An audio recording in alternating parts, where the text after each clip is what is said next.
Hello and welcome to my video all about how to do the 2-colour brioche stitch. Now brioche stitch is my favourite knitted texture anyway because it has great depth and it just is so squishy and cosy. But adding another colour in adds that extra dimension and extra depth and it just looks really attractive. If you are a beginner and you haven't done brioche stitch before, then I would suggest you give the single colour brioche a go first, because 2-colour brioche can be a bit of a challenge. You're going to need DPNs, i.e. double pointed needles, or circular needles in order to do the 2-colour brioche. You won't be able to use straight needles because they have little stoppers on the end. And in this process you're going to be sliding the stitches from one end of the needles to the other. There are a lot of yarn overs involved in this technique, and if you're not familiar with yarn overs, then it would help you to learn a bit about those first. So I would suggest watching my video on yarn overs before you begin. You are going to need 2 yarns that have the same weight. For instance, I'm using 2 chunky yarns in cream and rust brown. To start with, you will need to cast on an odd number of stitches. You can use any technique to do this, but I've used the long tail technique because it has a little bit of stretch to it and it's a very popular method. The brioche stitch pattern is made up of a 4-row repeat, basically, with a setup row to begin. So the first row, which is going to be the setup row, will not be repeated at any other point in the pattern. And then I'm going to do 4 more rows and that will be the pattern repeat. You need to do back and forth along the needles in order to make just 1 row of brioche. This is because you have to knit the front of the work and the back of the work twice over, once in each colour. One last thing to do before we start is to name your yarns. So in my case I've named the cream colour yarn colour 1 and the brown coloured yarn colour 2. So you just need to do the same and remember which one is which. It doesn't matter which yarn is 1 or 2 because at the end of the day the 2-colour brioche results in a reversible fabric. So on one side of the knitted fabric, colour 1 is going to be the dominant yarn, and the vertical stripes are going to be in that colour. And then on the other side, colour 2 is going to be the dominant yarn, with the vertical stripes being in that colour. So each of the colours get their time to shine, as it were, so don't worry which colour is 1 and which colour is 2. So in my case, I have cast on with colour number 1, which is cream. And then for the next row, which is going to be the setup row, I'm going to use colour number 2, which is brown. So for the setup row, the first thing we're going to do is knit a stitch. We take the right hand needle into the top stitch as if to knit, but at this point we add in colour number 2. So I've just made a little loop with colour number 2 so that the tail end is at the back. I pick up the loop and lower it over the point of the right hand needle and hold it in place against that needle. I then complete the knit stitch. And that results in a knit stitch in colour 2. This first stitch is going to be quite loose, so make sure you hold it in place and then after a few stitches you can tighten it up a bit. The next stitch we are going to slip purlwise, so we're going to take the working yarn from the back to the front between the needles and then take the right hand needle down through the top stitch on the left and then just slip that stitch off. And then what we're going to do is another knit stitch. So we're just going to do a normal knit stitch, and because the yarn is at the front of the needles, it has to travel all the way around the right hand needle to the back in order to complete that knit stitch. The fact the yarn has to travel from the front to the back is what creates the yarn over, because that yarn is now wrapped around that right hand needle. And now what we do for the rest of this setup row is repeat slipping a stitch purlwise and knitting a stitch over and over. So the next step is to bring the yarn from the back to the front and slip a stitch purlwise. Then we knit a stitch with the yarn going from the front round the right hand needle to the back in order to complete that knit stitch, thus creating the all-important yarn over. And if you look now on the right hand needle, you'll be able to see that there are 2 stitches that are kind of crossed over, and that's created by the yarn over. And that's what's recognisable about brioche stitch, because there's always a single stitch and then 2 that are crossed over. And then repeat again, so the yarn comes to the front, you slip a stitch and then you knit a stitch. Yarn to the front, slip a stitch, knit a stitch, and you repeat that over and over until you get to the very last stitch, which will be a knit stitch. After you've completed the setup row, instead of just turning your work over by swapping the needles between your hands, you're going to slide the stitches from one needle to the other. If you're using double pointed needles instead, then you just slide the stitches from one end of the needle to the other. Basically what you're doing here is knitting the same side twice in a row, which is why for the next row we're going to swap the colour. Okay, so this row is the first row of the 4-row repeat. So now we've done the setup row, I've got that done. Now it's onto the 4-row repeat that you're going to keep repeating until you've finished your project. So essentially this is row number 1, and we're going to be doing it with colour number 1, which in my case is cream. So we're going to start by slipping the stitch purlwise with the yarn in front. So what you need to do is make sure that the cream yarn or colour number 1 yarn is at the front of your work, and then you take your right hand needle down through the top stitch to slip it purlwise. The colour 1 yarn isn't involved in this stitch, so you're simply slipping the colour 2 stitch over to the right hand side. And then you're going to do a P2 tog or purl 2 together. The yarn is already at the front of your work, so you just take your right hand needle down through the top 2 stitches and purl those together.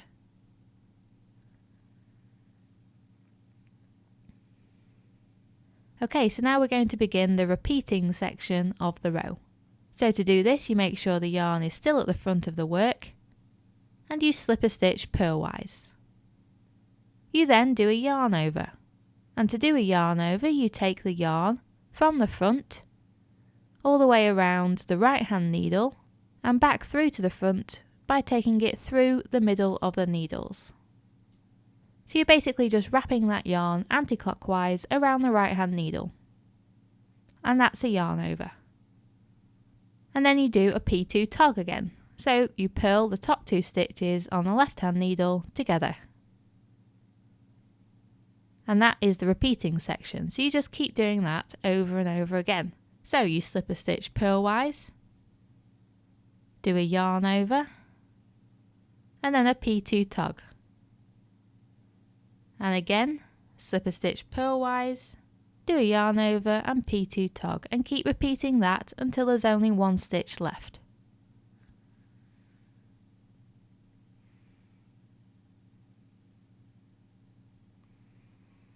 And then the last stitch you're going to slip purlwise.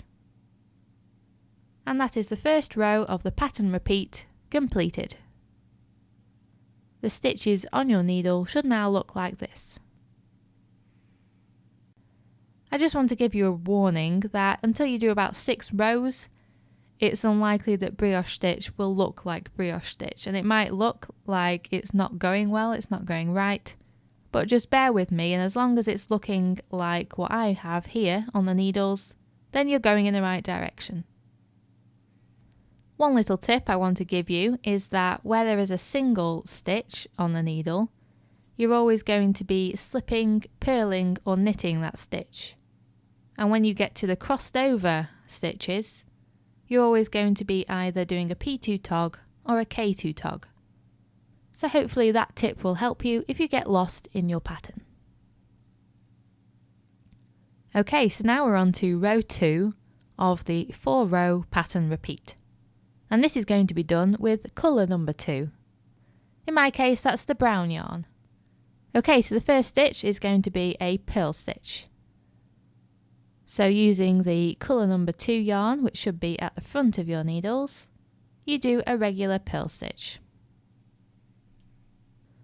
And then we move on to the repeating section of the row. So to start with the yarn still at the front, we slip a stitch purlwise. We then do a yarn over by taking the yarn from the front of the needles around the right hand needle anti-clockwise and back to the front. And then you do a P2 tog by purling the top 2 stitches on the left hand needle together. This repeating section of the row should be familiar because it's the same repeating section as the previous row. And so we repeat that again. We have the yarn at the front of the needle and we slip a stitch purlwise. We then do a yarn over and then a P2 tog. And we keep repeating that. So slip a stitch purlwise, yarn over, P2 tog. Over and over until there are 2 stitches left on the left hand needle.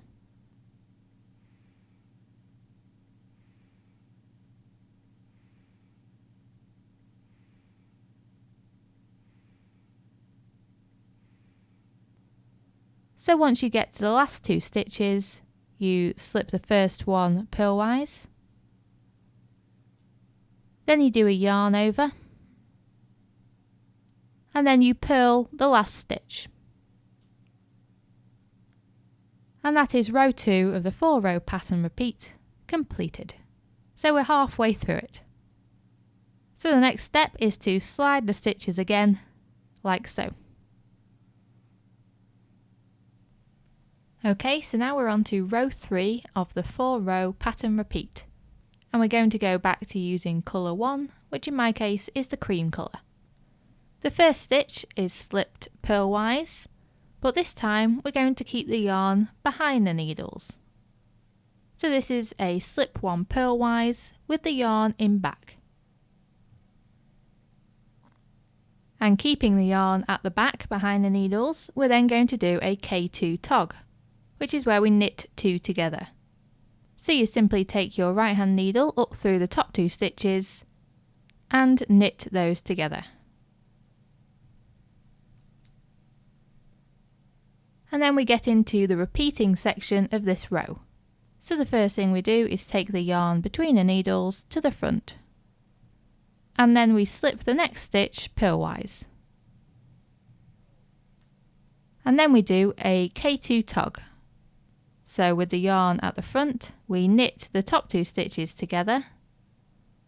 And because the yarn is coming from the front of the needles around the side of the right hand needle to the back, a yarn over is produced.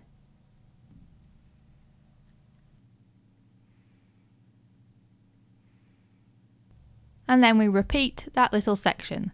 So yarn to the front, slip a stitch purlwise, and then K2 tog. Yarn to the front, slip a stitch purlwise and K2 tog. And we're going to repeat that little section over and over until we just have 1 stitch left. So once we have just 1 stitch on the left hand needle, we should have just done a K2 tog, so the yarn should be at the back of the needles.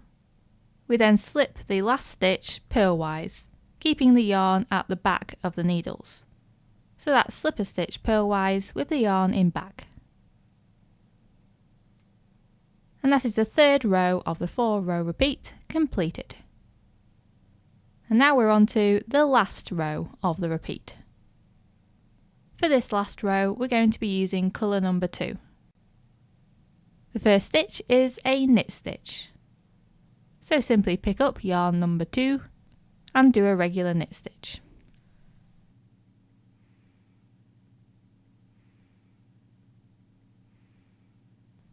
And then we move on to the repeating part of the row. So to do this, you bring the yarn between the needles to the front, and then you slip a stitch purlwise. And then with the yarn still at the front, you do a K2 tog. So you knit the top 2 stitches together and the yarn comes from the front all the way to the back in order to complete that stitch.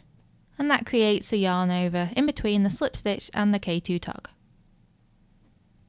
And then you repeat that little section over and over until you have 2 stitches remaining on the left hand needle. So you bring the yarn to the front, slip a stitch purlwise, and then K2 tog.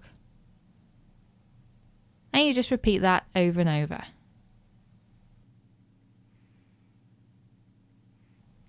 When you have just 2 stitches remaining, you bring the yarn to the front of the needles and again slip a stitch purlwise.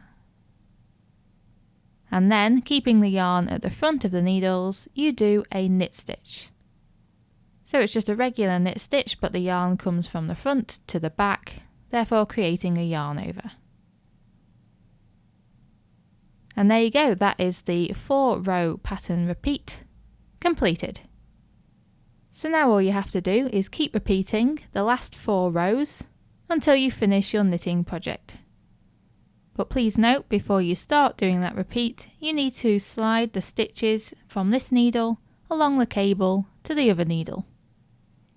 And then you'll start the first row of the 4-row repeat with yarn colour number 1. So slide the stitches, and then if you like, you can rewind this video to go back to row number 1 and follow along again. Or of course you can just follow the written pattern. I'm just going to go away now and do a few more repeats and then come back and show you what that looks like.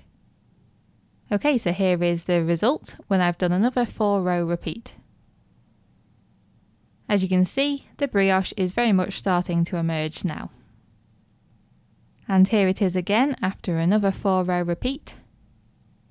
And on one side you can see that yarn colour number 1 is dominant and forms vertical stripes that are raised, whilst in between the stripes is a kind of herringbone pattern, and that's been formed by the yarn overs. Then on the other side, the raised stripes are in the other colour, and the yarn over herringbone in between is in colour number 1.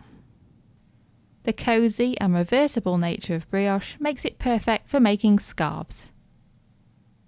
Once you've finished your knitting project, you can bind off using your preferred binding off technique.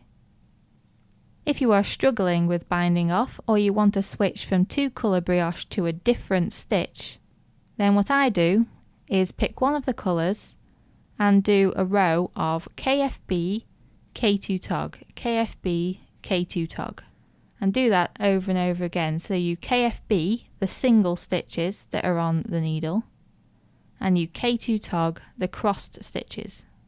And once you've finished that line, all of the stitches should then be evenly spread and there will be no crossed stitches. So just to reiterate, if you want to switch to a different stitch or you want to bind off after you've finished 2-colour brioche, but you're finding it tricky because of the crossed stitches, then all you have to do is do KFB, K2 tog, KFB, K2 tog, etc. And that will make all of your stitches evenly spaced again. Okay, so I think that's the end of my tutorial now. I really hope it's been helpful to you, and thank you very much for watching.